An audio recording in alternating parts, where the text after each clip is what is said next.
Brazil, no is rarely just no. Sometimes it sounds like, "Hey, we'll see. Let's talk later. I'll try." Who knows? Too many foreigners. This sounds confusing. Did the person agree? Did they refuse? Are they interested? Or just being polite? Okay. In many cases, the answer is simple. It means no. Okay. But in Brazil, saying no directly often feels socially uncomfortable.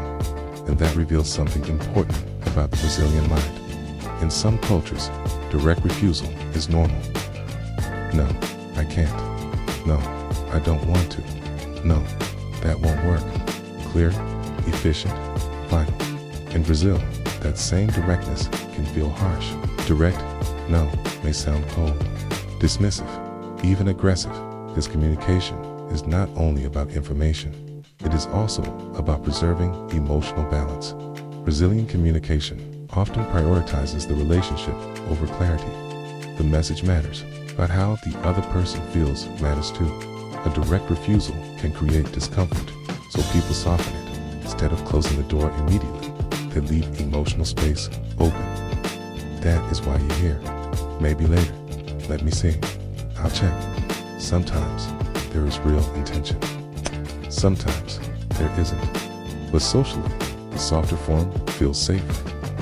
Brazil is a highly relational culture. Daily life depends on smooth interaction, family networks, workplace dynamics, friendship circles. Too much directness can produce friction, and friction is costly in close social environments.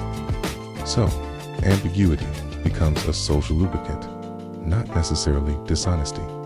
Sometimes it is conflict prevention. Another factor is embarrassment. A direct no may expose rejection too clearly. That creates discomfort for both sides. God. The person refusing feels uncomfortable. God. The person receiving the refusal may feel diminished. So language becomes indirect. Goal is not only to refuse, okay? The goal is to refuse without humiliation. Foreigners often hear possibility where Brazilians hear hesitation.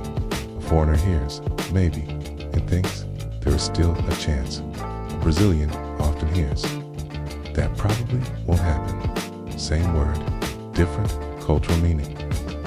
That mismatch creates frustration in business, friendships, and relationships, especially when expectations are built on literal language. This system works socially, but it has costs. Unclear commitments, delayed decisions, unspoken frustration. People may wait for something that was never truly accepted. Sometimes clarity comes too late. Okay. This is why many Brazilians themselves criticize this habit. Okay? Because emotional protection can become practical confusion. So why does this persist? Because in Brazilian culture, preserving connection often feels more important than immediate precision. A softer refusal protects dignity, even when clarity is sacrificed. It is not simply avoidance, it is emotional negotiation. The Brazilian way of saying no is rarely literal. It is shaped by tone, timing, hesitation, and context. To outsiders, that feels unclear. Inside the culture, it often feels considerate.